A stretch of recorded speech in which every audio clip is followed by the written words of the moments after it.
Well, welcome back to The Impact. And on the chopping board, we have the Finance Act 2023. Of course, right here with me, I have employers. We also have a table with experts. On the other end, we have a table with employees and also representatives of the people. But still on the conversation of the employers, earlier on, we were listening to the chair of Finance Committee, and he alluded that the 1.5% deductible housing levy, it will work for the good of the employers. It is deductible, sort of you can find a way of recouping that money. Maybe Stephen, help me find from an employer's perspective, is the housing levy going to at least add value to your businesses? It's an interesting conversation. One is, if you are running a business, cash flow is very important for even to maintain the business operations. So anything that reduces that cash flow, it gives you some grief for you to be able to manage. The other thing is, just like any other cost, what happens, it reduces your ability to make profit. And that has an impact that it is from the profit you make that you can make a decision, two important decisions to the country. One is how much will I reinvest back so that I expand my business, and that's how you create employment. The second one is how much then can I be able to add to the pay that I give to the workers so that then their pay can also increase. So, I mean, without really pushing to the honorable member of parliament, he knows that it's not as easy as he's putting it. Okay. Yeah. So I think the question should be, and me looking at this thing is the question of, first of all, accepting that challenges are there. The policymakers, the members of parliament, the executive, just to accept, yes, the people who are putting on the issue, they're saying it is pinching them. So then, can we have a conversation? And as I said, can we sit down and continue to have a social dialogue on how do we ease this pain? As we even move forward with the framework that they have given us. That one will be a better conversation than living in the denial.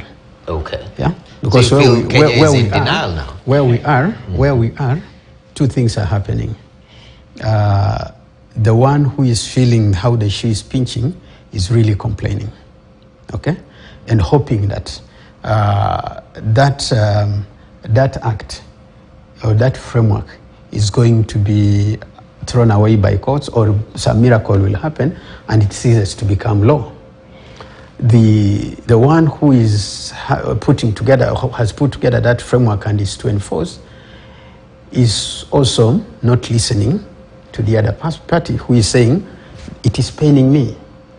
So we have to reach a position where we say, yes, it is a framework that has been given, but it has pains. Okay. Can we have a dialogue on how to ease so that the unintended consequence of this law can be mitigated? Okay. Because I know that any policymaker, whether from the executive or at any level, no one intends that when I put a law is going to lead to some people losing jobs, or some businesses are going to be put in a state that they might be forced to make some decisions that will not be good. Okay. Okay? Yes. But once you put together a law, you ask yourself, what are the unintended consequences? There are consequences that are coming with this law, but it is not what I wanted. So you start a conversation on how do we address this? Okay. And for me, I think that is the context I would want the chair of the finance committee to think about and say, yes, I accept there might be unintended consequences with this law. And the people whom it is affecting are saying it's affecting me. The Kenyans are saying outside there, they're saying, we are operating at the end. I mean, every employer, you pass through the pay slips and you see some of them are already at the 1/3 requirement. So anything that deducts from them, the employees, is going to put them in an awkward state. So what should be happening? A discussion on how do we mitigate this? Mitigation. Yes. Very important. But I want to bring in Mugua. You run a restaurant and your business is very relatable. I'm looking now at some of those unintended consequences, as mentioned by Stephen. You have 7 employees in your restaurant. Those are formally employed, contractual. Now, this one, let us not be in denial now. This is the reality that we are in. How is your business going to navigate through this? And are you seeing yourself, at least surviving? Thanks, Noah. Obviously, when you set up a business, you set it up with the intention to do well, right? And to succeed. But unfortunately, let me just summarize our grievances, right? Let me just summarize them. So already our licensing for restaurants, for bars, and so on is already crazy, okay? And then, of course, our core business is in the sale of food and beverage. Now, the cost of food and beverages has gone up, okay? Then there's the oil also, which has gone up. Our friend from the Boda Boda Association, obviously, if I'm going to be, I want to have my sack of potatoes delivered to the restaurant tomorrow morning. The Boda Boda guy who is delivering it will tell me, by the way, bei ya transport imeongezeka na 50 bob leo. And this is a vicious cycle that we've been seeing now since we began, and you have to now start wondering for how much longer is this going to continue. I already mentioned the case of electricity. We do a lot of live music, which obviously sucks a lot of power. So when you think that you have a good crowd and you're entertaining this crowd, but then you have to go back and pay such crazy amounts of money for this steamer, right? Yes. Now, you've asked for Stephen was telling us, let's now start thinking about mitigation. Let's start thinking about solutions rather than complaining. For us, for example, we have a double fryer in the kitchen. Now we only use one side. It's a strain on us because now we are frying the chips only on one side, but that's a way that now we are trying to cope. Now, when it comes to employees, which was your question, now, unfortunately, as much as I said, for example, with my team, these are guys that have been with me that, we work very well together. This is a small family.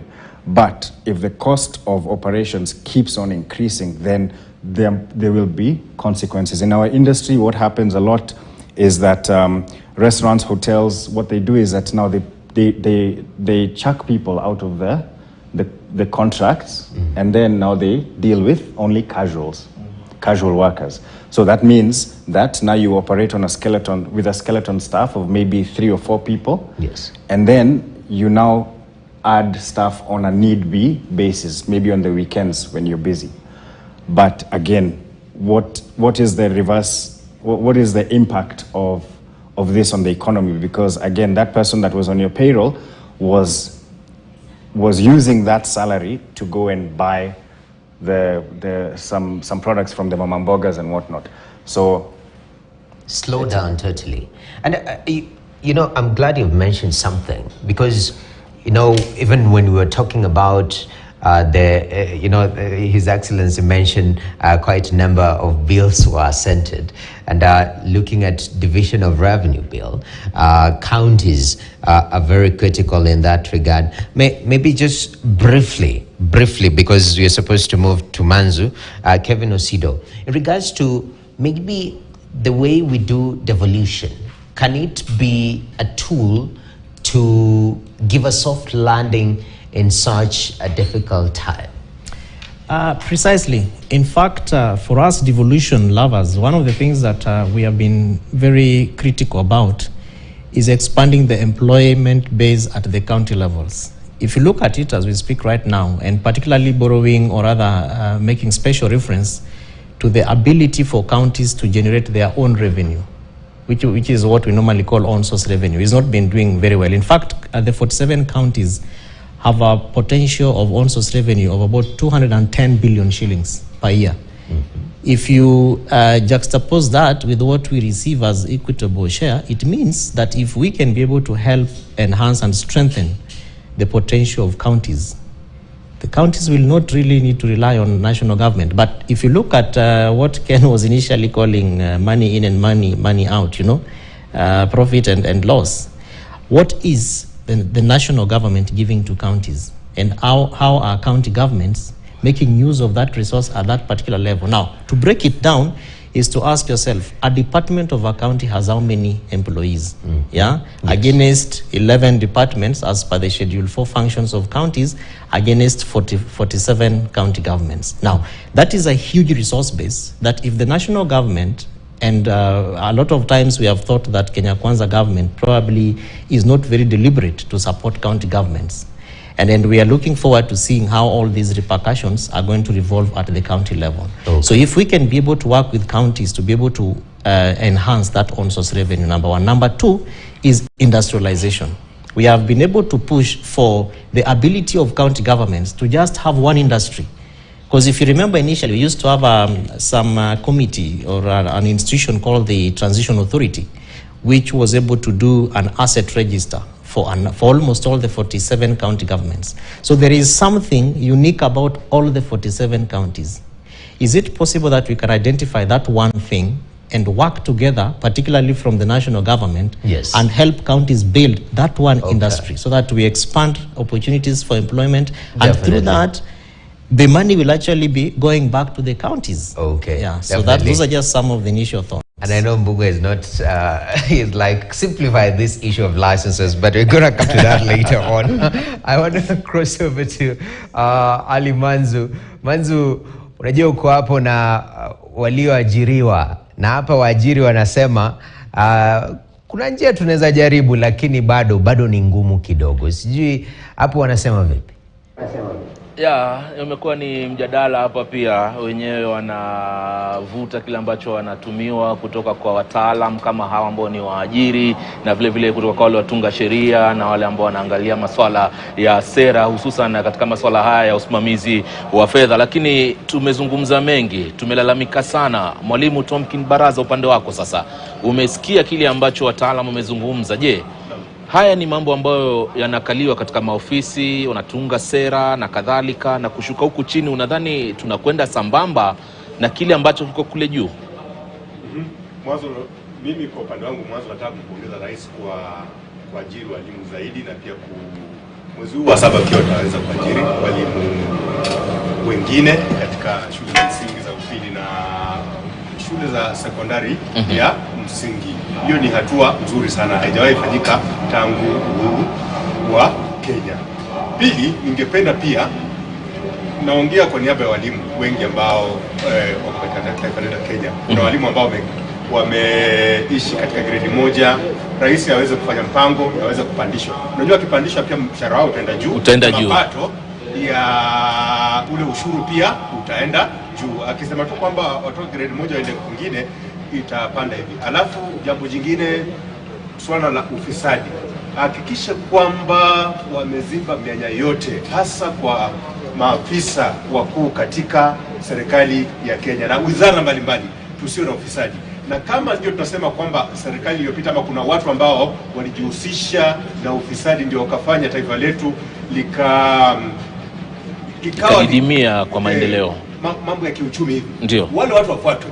Kuna mahakama waweze kurejesha zile pesa ama waweze kuwekwa ndani ili iwe funzo. Manake kuna wengine akifanya ufisadi anajua kwamba hakuna lolote ambalo litatendeka kwake. Alafu mwisho hakikisha pia tuna muundo msingi mzuri, hasa tuwe na viwanda vingi katika maeneo mbalimbali, kama ni maeneo bunge, maeneo ya kaunti mbalimbali, na hii itawezesha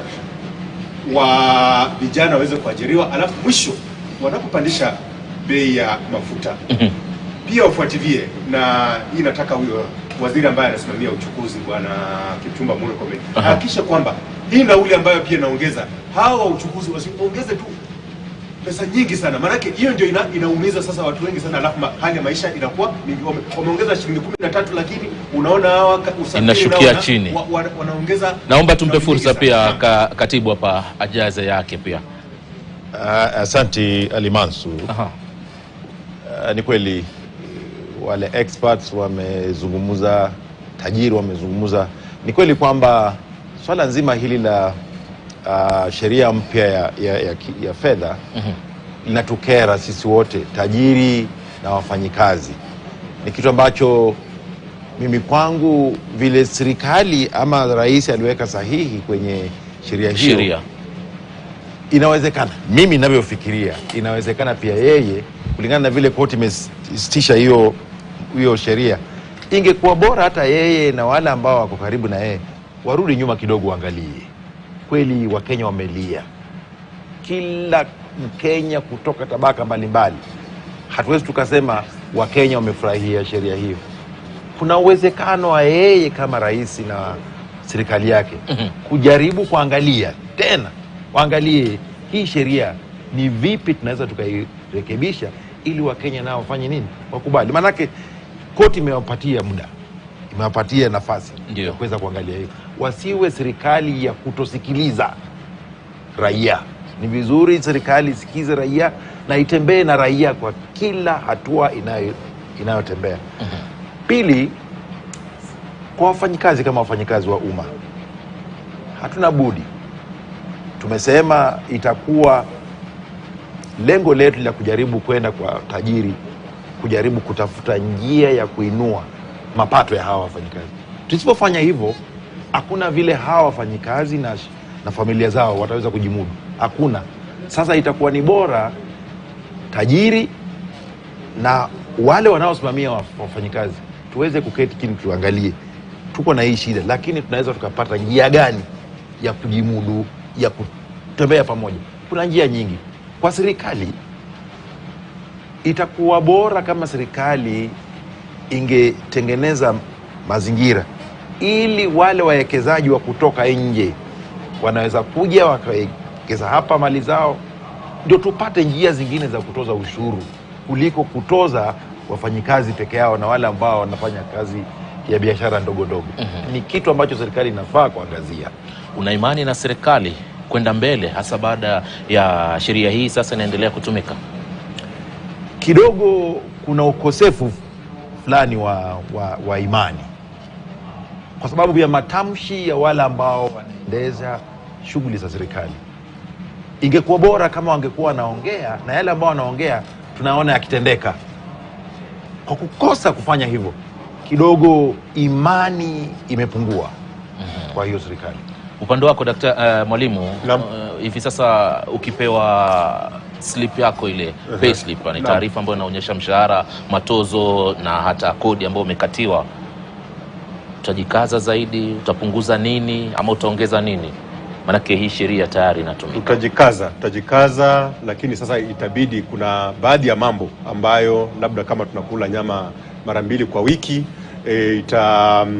lazimu tukule mara 1 kwa mwezi, na mambo mengine tuweze kupunguza. Manake ukiona bei ya vitu imeenda juu, mfumuko wa maisha, hali imekuwa ni ngumu sana. Kwa hivyo italazimu, kuna baadhi ya masuala ambayo itaweza kuyapunguza, ndio angalau niendelee kuishi hapo hivyo. Lakini tunatumai kwamba manake hiki ni kipindi kikubwa sana ambacho kinatazamwa, natumai tena rais ataweza kuketi chini na wale ambao pia wako karibu na yeye wawe watu jasiri wa kuweza kumwambia ukweli, wamwambia hapa hivi, tukifanya hivi ndio wananchi wataumia ama ni sisi pekee ndio tutafaidika. Tukifanya hivyo, kama ukiwa kiongozi mzuri, think about the next generation.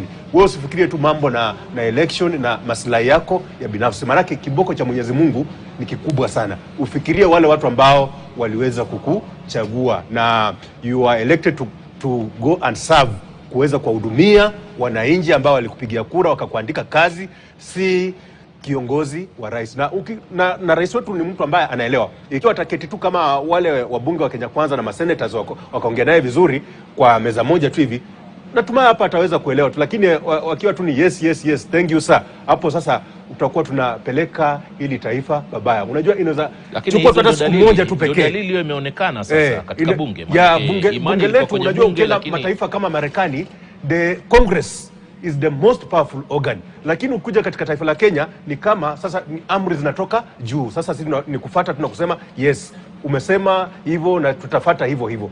Tuwe waheshimiwa ambao tunatoa maoni na hoja ambazo zitapeleka ili taifa letu tukufu la Kenya mbele, na tusije ikaja katika historia akasema bunge fulani ndilo lilifanya taifa letu la Kenya didimia hapo hivyo.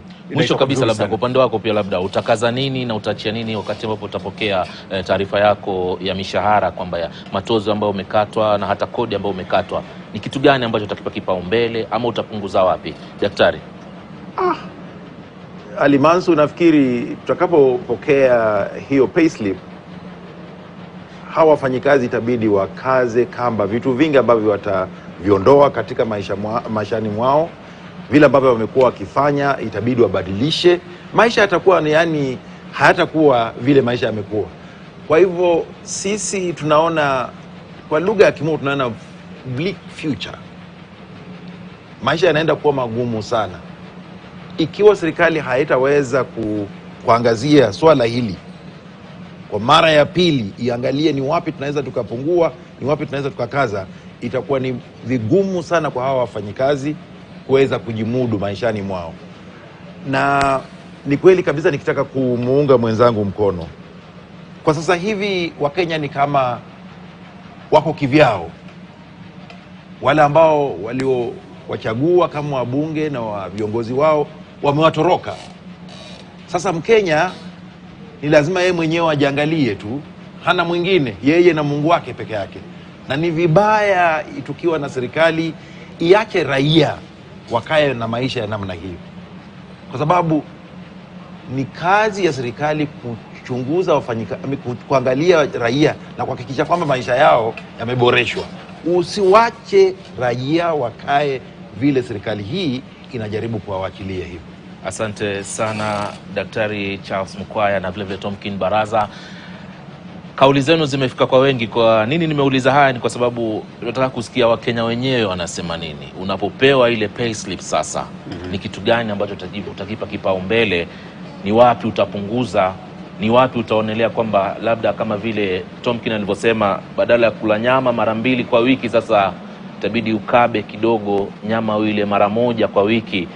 Haya ndio matatizo yanayowakumba baadhi ya Wakenya, hasa baada ya sheria hii ambayo sasa ndo inaanza kuingia vizuri. Siku ya Jumatano kuna uamuzi utakaotolewa, lakini kwa mengi zaidi nampisha mwanahabari mwenzangu ambaye ni Beki, yuko upande wa pili kule, na watu ambao tutasema wako katika ajira lakini wako katika ule mfumo ambao unaofahamika.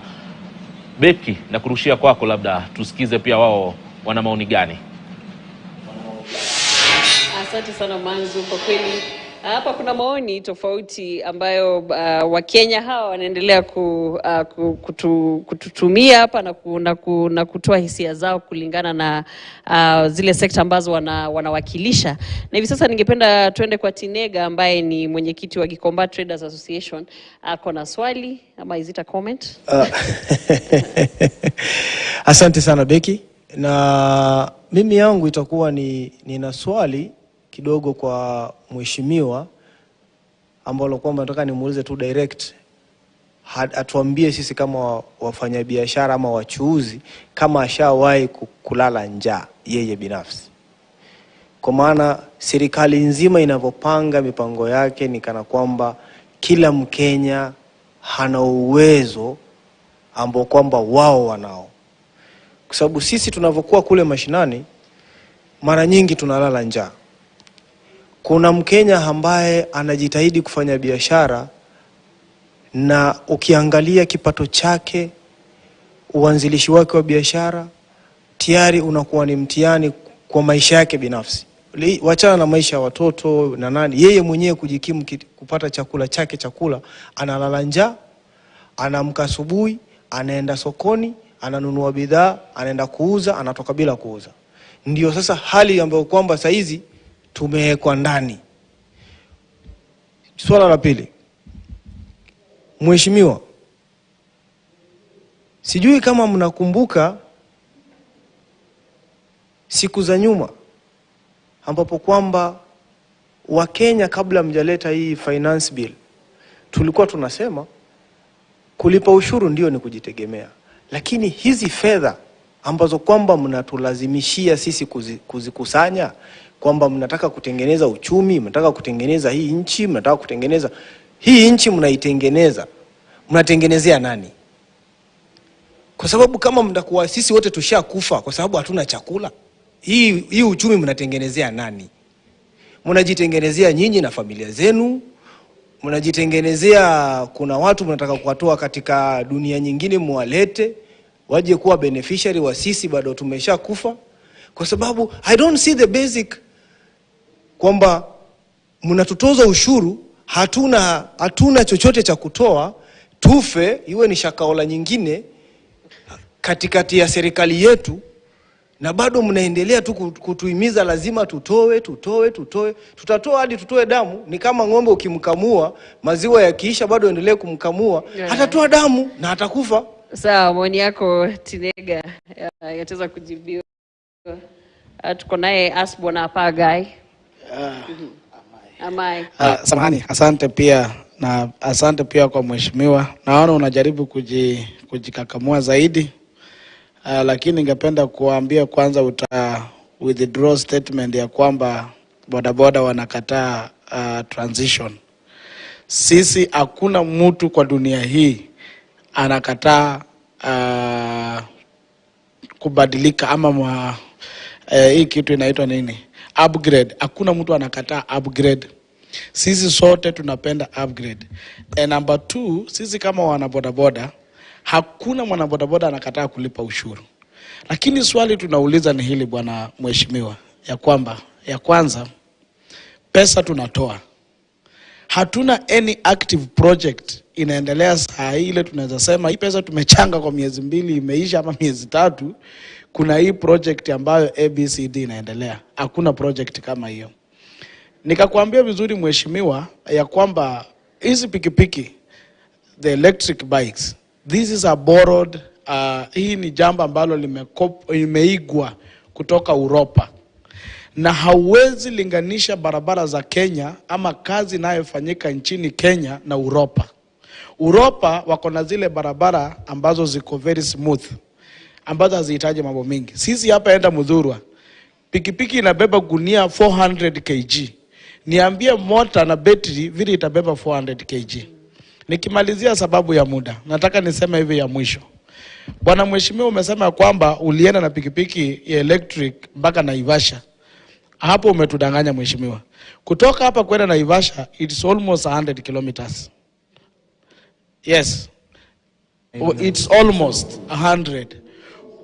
So, ungependa unijulisha ulitembea na stima kwa barabara wakati iliisha 70, ukasimama hapo ukacharge, because one charge ina take 2 hours.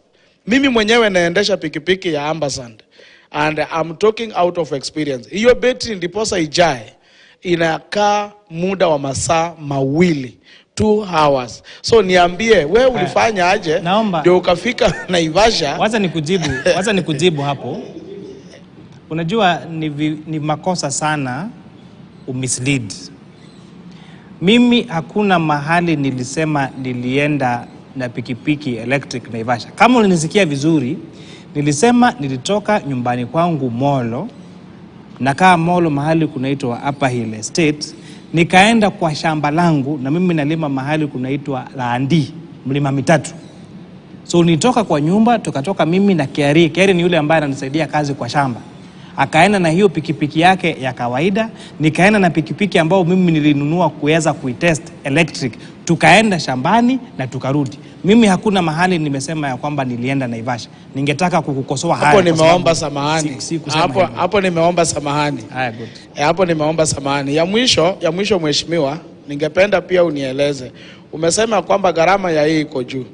Gharama yake iko juu kwa sababu mmepandisha stima, mmepandisha mafuta na stima pia ndio hiyo inafuata unyo kwa unyo. Kwa hivyo ukiangalia comparison ya stima na mafuta, saa hii lita moja inakaribia shilingi 200, of which lazima tu engine ya petrol itakuwa juu. Kwa vyovyote vile itakuwa juu. Mimi nilikuwa natoka na pikipiki nikienda kwetu Western, nilikuwa natumia shilingi 1000. Lakini hivi lazima niweke 2400 ndiposa nifike nyumbani. An extra of 1400. Alafu mkaniambia mmeniletea Hustler Fund. Hustler Fund nikiapply 600 tayari inakata shilingi 30. Ikikata shilingi 30, Safaricom wanakata tena 27. Ninapoenda kulipa, ninalipa 601 shillings. Kweli kabisa mheshimiwa, si hata mwenyewe mnaona tu hii mnataka kunyonga tu hawa Kenya waishe. Asante. Asante sana. Na nafurahi ya kwamba sasa tumeweza kuzungumza jinsi ya kuelewana. Na kwamba zile hisia ambazo ulikuwa nazo my friend ulikuwa unataka kuongea ni kama ni siasa, umeweza kuona mwangaza. Nikukumbusha ya kwamba wakati wakati bodaboda zilikuja katika nchi yetu ya Kenya, ile ilifanya serikali ya rais wetu Kibaki aweze kufanya bodaboda ziweze kuja hapa siku ya Kenya.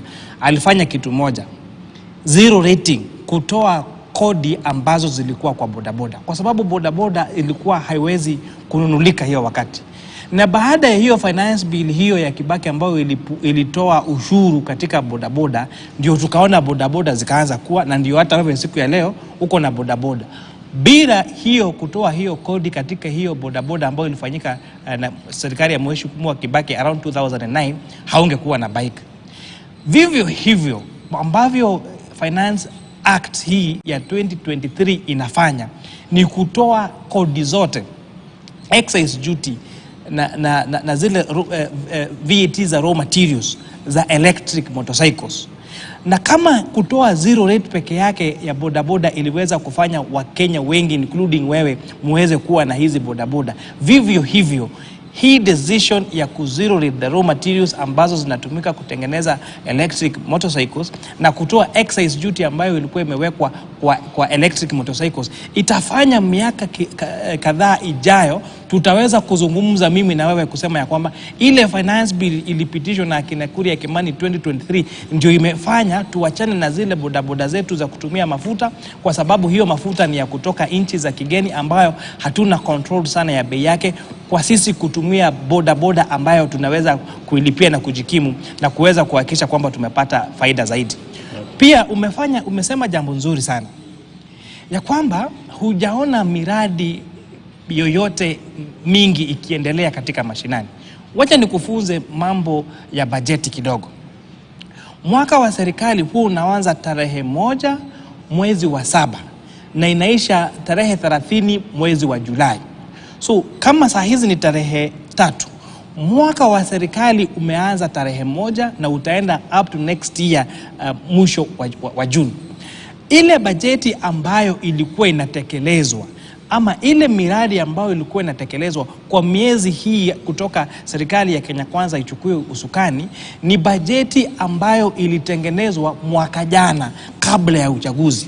Na ningetaka uelewe vizuri hivyo ya kwamba ile bajeti ilikuwa inatekelezwa na serikali ya Mheshimiwa Rais wetu ni ile ambayo ilipitishwa mwaka jana na bunge iliyopita, bunge ya 12. Hii budget ambayo tunataka tuiongelee lakini Wakenya hawataki tukiongea kuhusu hiyo bajeti, ndiyo bajeti ya kwanza ya serikali ya Kenya Kwanza. Kwa hivyo ukitaka kujua ile miradi ambayo iko, tafadhali vile umezingatia mambo ya Finance Act, tuzingatie hivyo the Appropriations Act. Na hiyo budget ambayo tumeweza kupitisha ndio niliweza kuelezea, itaenda kuajili walimu zaidi, imeongezea fedha ambazo zinaenda kwa Higher Education Loans Board, imeongezea zile pesa ambazo tunazituma kwa wazee wetu na kuhakikisha kwamba zimefika on time, imeweza kuweka aggregation centers katika kila county yetu ya Kenya ili wakulima waweze kupata bei bora kwa bidhaa zao kwa kufanya hiyo value addition. Imeweza kucreate hizo tunaita other aggregation irrigation centers imeweza kuongezea ile subsidy ya fertilizer, ili kwa majali Mwenyezi Mungu vile iko shilingi 3,500 kwa bag moja, tuweze kupunguza hiyo bei ya fertilizer hata zaidi. Kwa hivyo wakati mikakati ambayo imeweza kufanywa katika hii budget, ndio utaona maendeleo yakiwa katika kujengwa kwa soko. Kwa mfano, kuna zile soko ambazo ziliweza kuanza kutengenezwa na ile tulikuwa na economic stimulus package ya Mheshimiwa Kibaki, ambayo wakati alikuwa rais, miradi hiyo ilikwama, na hiyo miaka yote hiyo miradi imekuwa imekwama. Kwa hivyo baada ya sasa kuweka pesa katika hii bajeti, ndio utaona hizo soko katika vijiji vyetu, ikiwepo katika kijiji chetu cha pale Turi, tukiweza kujenga haya masoko. Hii pesa ambayo inaenda kuchukuliwa kutoka kwa hii housing levy, shilingi bilioni 71, ndio utaziona zikiweza kujenga kwanza nyumba 200 katika kila constituency nchi yetu ya Kenya. Ndio utaweza kuona ikiweza kujenga hizo affordable housing, ambapo itakuwa na ripple effect mbili. Itaweza kuzingatia kupunguzwa kwa gharama ya rent na kwa gharama ya mtu kukuwa na nyumba yake binafsi. Wakati hii mikakati yote itaanza sasa kuendelea, including hiyo zero rate ile LPG gas, tutaweza sasa kuona hayo maendeleo yakija katika maisha. Tunakuomba tu ukue mpole kidogo tu, ungoje mwaka wetu wa kwanza wa bajeti wa 23-24 ambao ulianza juzi uanze kufanya kazi, na utaona nchi yetu ikiendelea jinsi ambavyo inafaa kuendelea mbele. Asante. At this particular moment, even as we come to the tail end of the impact, employers, first of all, quickly, there is a question from Stephen Obiro from FKE. I don't know to whom it's directed, but as your camera, just speak straight to it. One question, please. Let me put it to the chair of the Finance Committee of the National Assembly. Mheshimiwa, if we can get a commitment from your committee that there is going to be stability in the business environment in the next at least 3 years, that we are not going to see new taxes being introduced to aggravate already the situation that we see today, so that then as the employers make decisions, they are assured of that comfort. And that the policy, the tax philosophy that is going to underpin whatever decisions that you make as a committee is going to be more about growth, not increase of the levels of the taxes, but increase in growth, so that then you expand, you get more tax revenues, because the businesses are thriving and the people are also thriving. They have more improved economy, and not that you're just increasing the... Thank you. Yes, thank you very much. You know, interestingly, immediately after we tabled the finance bill, we also tabled the national tax policy.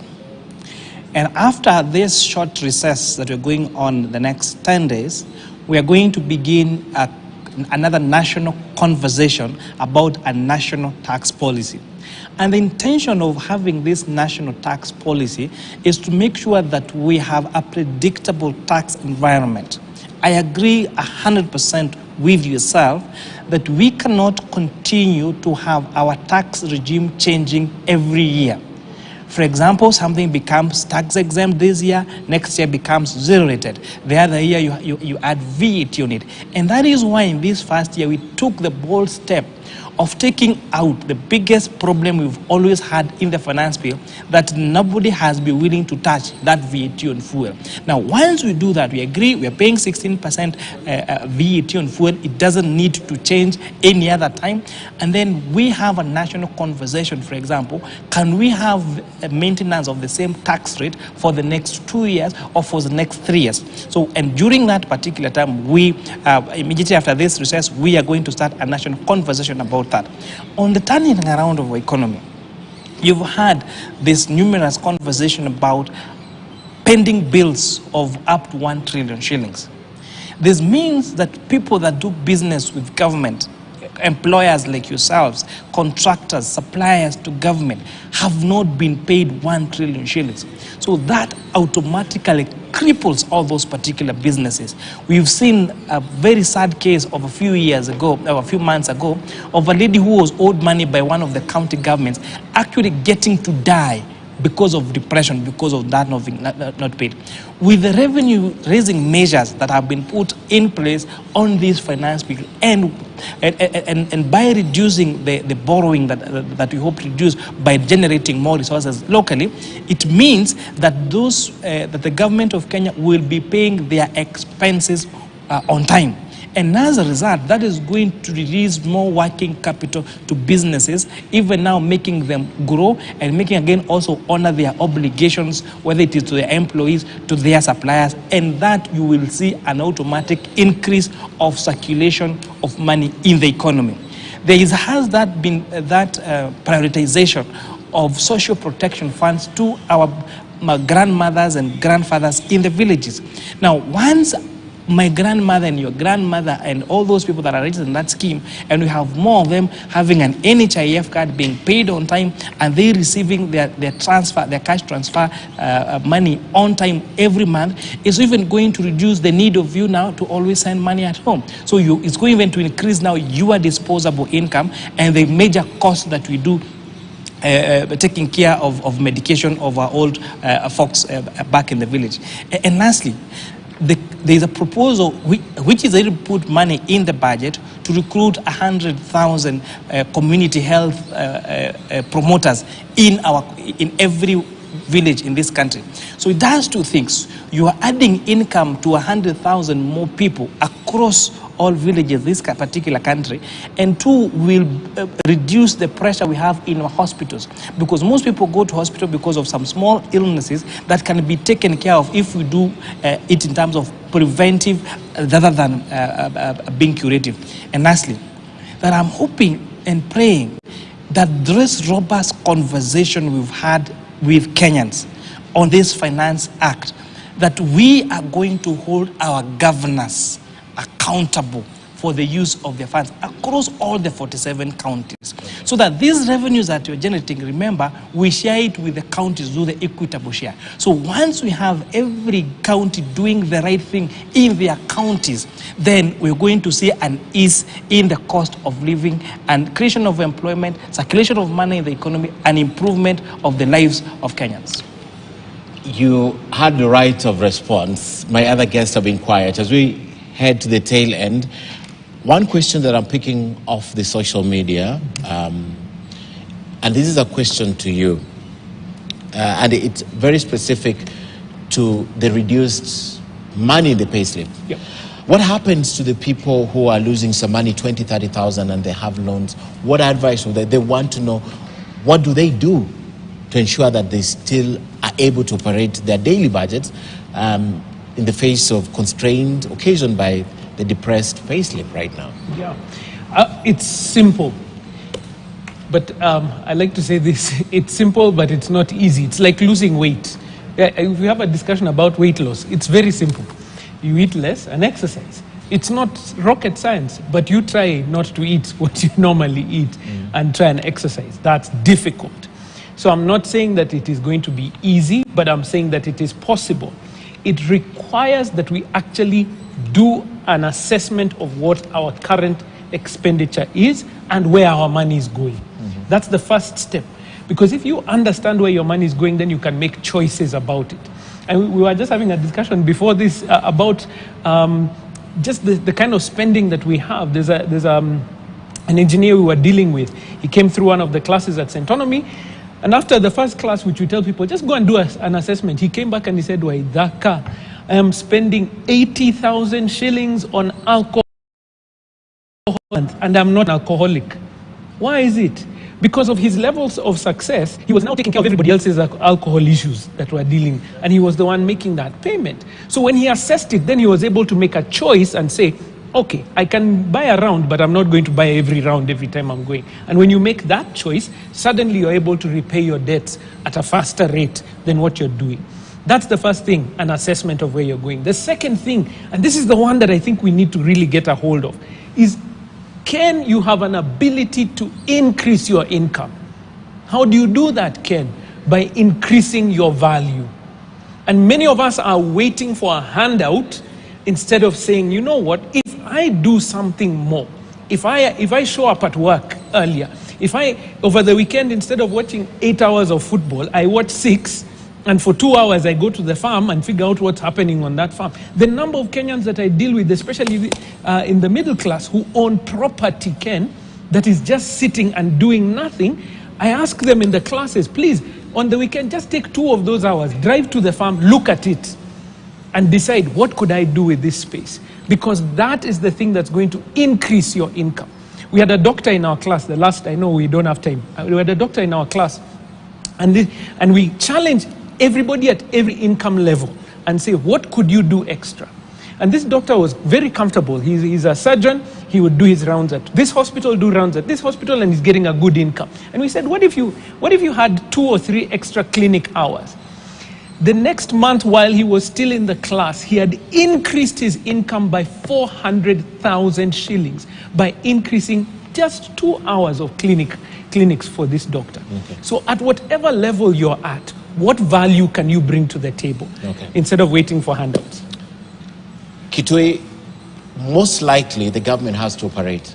On Wednesday, if I'm not wrong, in 2 days, they're going to go back to the Constitutional Court.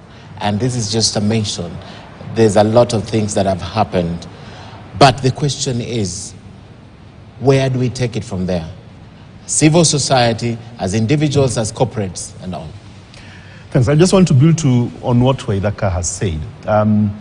I want to agree with 100% of what he said at individual level, and some of the advice he's given I want to follow as an individual because I need to readjust myself because my taxes also go up. And I'm very happy about it, to be honest. I'm not complaining about taxation. I'm happy to do that.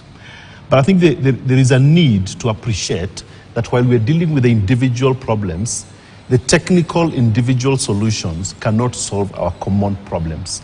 We are not just individual employees to be taxed. We are equally citizens of this country. And there's need for us as Kenyans to actually politically self-educate in terms of what's going on in that space from a social contract perspective. What is the responsibility between ourselves and the state? We need to self-organize politically, and we need to engage effectively with the state. And I say that because I strongly believe that we're going to see an increase in inequality from whatever it is that we are going on in this space. And I know the employers were saying we should not focus on complaining so much, we should focus on what we can do. As employers, you have mechanisms to cushion yourself. You can cut salaries, you can cut jobs, you can use technology to replace labor. We are seeing in Kericho now, everyone is going for tea harvesting machines. There's plenty of things that employers can do. But I think the question that Waithaka was asking earlier, what do you do when you earn 300 shillings per day? Those are the people that we are leaving behind most of the time. And those are the people that need to engage with government for them to, it's not about handouts per se, it's just to say that we require to share the burden of running the government in a very progressive way, and can we have more people taxed? We published a report on inequality, and it showed that for every dollar, every Kenya shilling that we make, that's a profit that we make in this country. Between 2021 and 2022, 28 shillings went to the top 1% of this country, the top earners. 4 shillings went to the bottom 40%. There is huge inequality. I think my biggest question actually always is, how do we make sure that we bring the top earners, the 1%, the 10% who earn at the top, who are actually not among the 2.9 million Kenyans in the formal sector?